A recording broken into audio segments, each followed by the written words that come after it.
M'bado wakale. Mwana wanga, bwera pafupi ndi moto. Usakhala kutali, nkhani zabwino zimamveka kwa amene amamvera ndi mtima.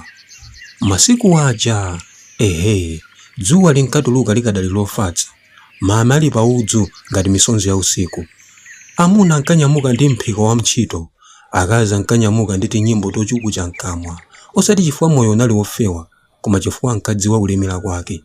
Njala ikabwera, nsime nkagawira ngati ubale wa pabwalo, kudya wekha nkati ndi matenda mtima. Pabwalo panali phwere la ana, kuseka kwawo kugubuduza nkhawa za tsiku, mapazi awo ankagunda nthaka ngati ng'oma ya moyo. Zipada sizinkadziwa mantha, mlendo ankafika opanda dzina, koma ankachoka ali wachibale. Usiku ukagwa, mwezi unkakhala nyali yaulere, chivume chinkangolira kutali, dum-dum, utsi wa moto kuyenda pang'ono. Agogo ankangoti, moyo kukumbutsa anthu kuti sali okha. Nthano zinali sukulu yopanda makoma, njoka imalankhula, mphaka amapereka chenjezo, ndipo mwana osamvera amaphunzitsidwa ndi njira ya moyo. Inde, ena anali osauka, koma manyazi anali olemera kuposa golide. Mawu a munthu anali mgwirizano, osafuna chisimikizo kapena pepala. Lero tikuyenda ndi kuwala m'manja, koma mdima ukukula m'mitima.